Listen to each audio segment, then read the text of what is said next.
everyone. So I am here to do my 36-week update. I'm 36 weeks, 3 days today, which is crazy. Like next Tuesday, I'm gonna be full term, which I can't believe. But it was gonna get here sooner or later, and it just kind of seems like it came really fast.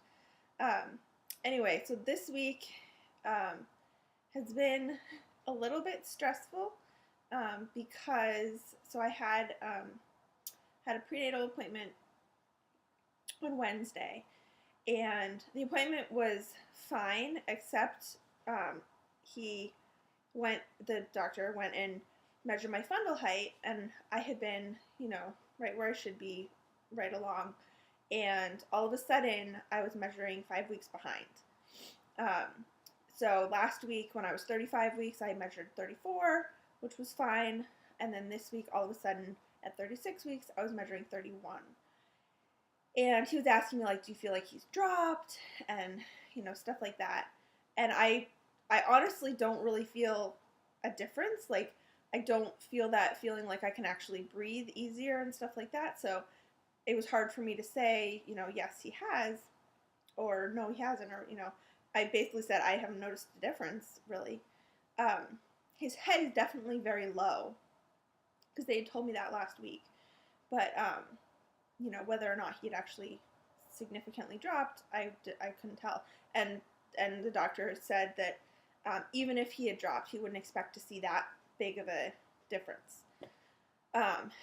So he was concerned enough about the possibility of there being low fluid or, something like that, so that he ordered an ultrasound.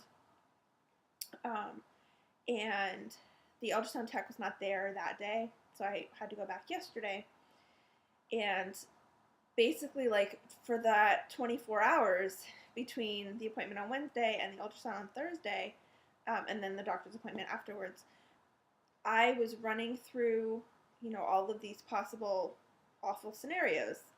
And, most of them involved having to be admitted to the hospital right away, either having to be admitted and, like, stay there to be monitored, until he's born, or be admitted to be induced or have a C-section or whatever. I had awful dreams on Wednesday night of, like, having to have a C-section done and having a doctor that I didn't know being the one to do it, and, like, them not being willing to follow my birth plans and stuff like that, which, I mean, it wouldn't happen that there would be some random doctor doing it.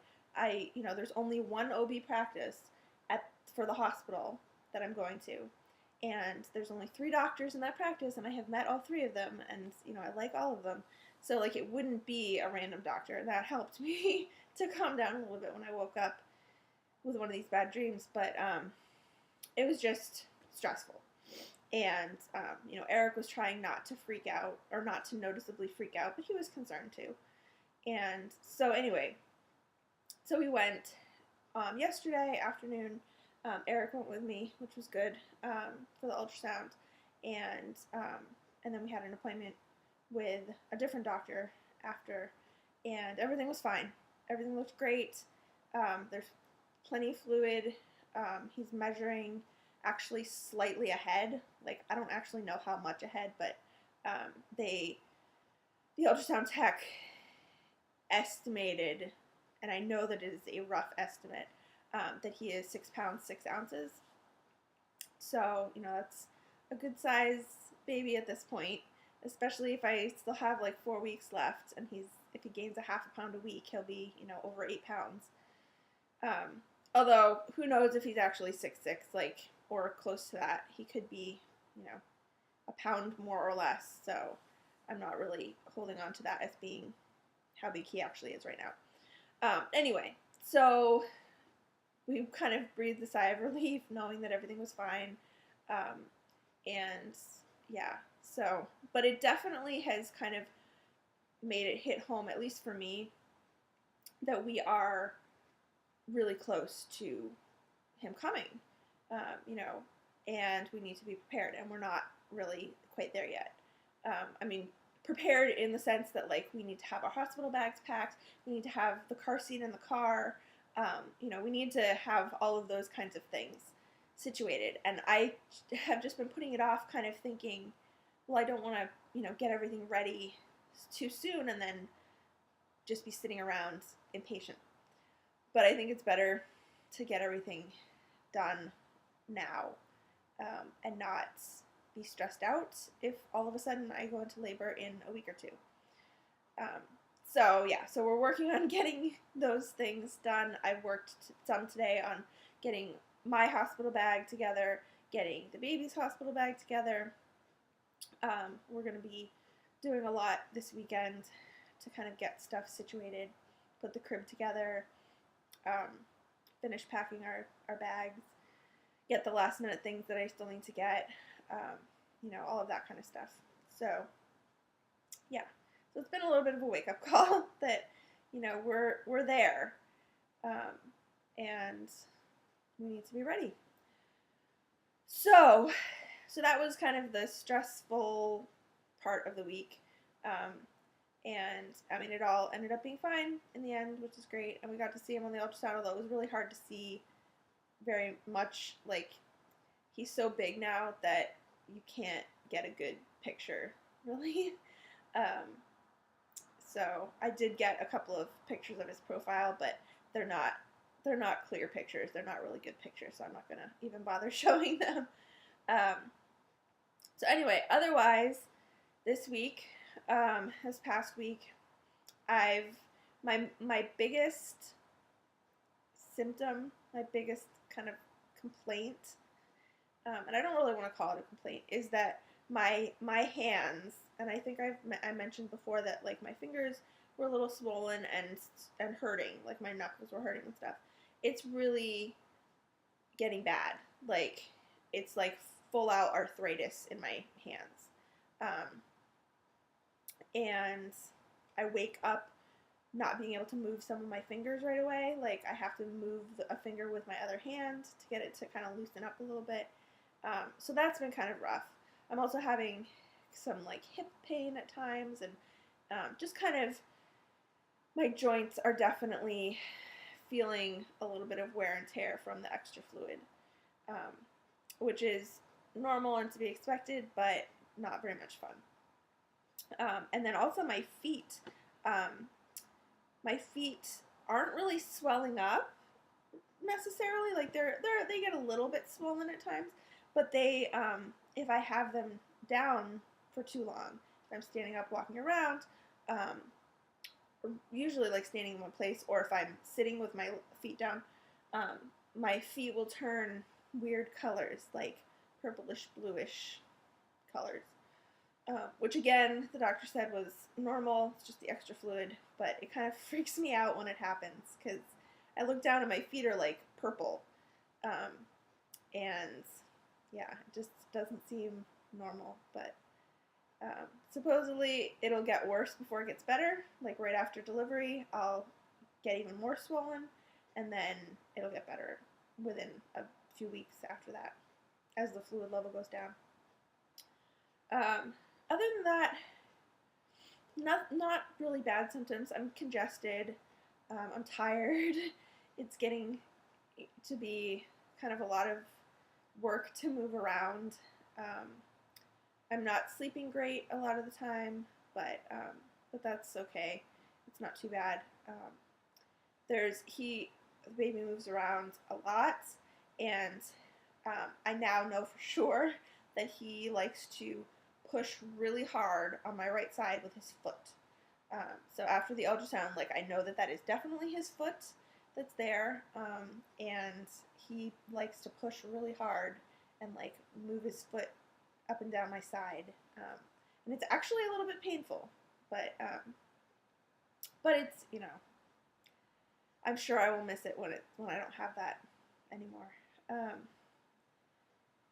As far as food stuff goes, the only thing that I've really been craving necessarily is this sandwich from Panera.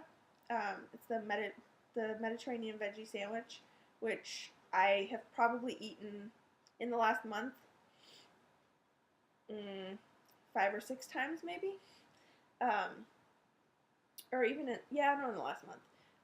So we live right near Panera, so I've kind of taken to going and getting dinner from there if Eric's not around in the evening. Um, so that's been really good, and I feel like it's a healthy thing because it's vegetables and hummus and feta cheese in it, and it's on this really really good like tomato-y bread. I think it's kind of a sweet-ish bread, and it's just really really delicious.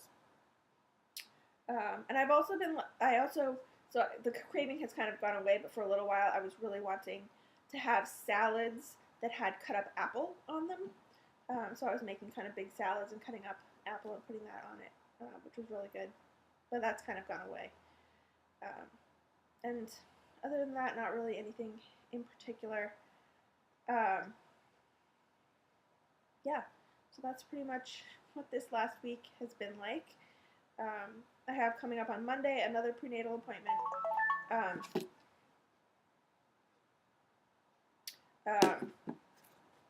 Just got a text that I have a prescription to pick up. On Monday I have another prenatal appointment because I'm trying to switch my appointments to Mondays now because my mom wants to come with me to an appointment and that works better for her. So Monday I have a prenatal appointment. Thursday I see my regular doctor, and I'll hopefully get the testing kits and everything that I'm going to need at the delivery for testing the placenta and the umbilical cord for Lyme disease and another tick-borne disease, which I'll talk more about at some point. And yeah, so it's going to be a little bit of a busy medical week next week. And I'm also now switching from Lovenox, which is the blood thinner that I've been on during the pregnancy. I'm switching from Lovenox to heparin because it's shorter acting and they can actually reverse it with vitamin K if they needed to. So that's basically just a precaution so that my risk of bleeding is less, and if I were to need an emergency C-section or something, they would be able to manage that better. Because the other reason for switching is that if you're on Lovenox, you can't get an epidural, but I'm not planning on getting an epidural anyway. Oh, and we finished our childbirth class this week also. We were doing a Bradley method class that ended on Tuesday. So, yeah, so that's the goings-on of the week. I'll show you my belly. Let's see. Oh, gosh. So, here's with my sweatshirt. I feel like it's really big. On the front. The other side.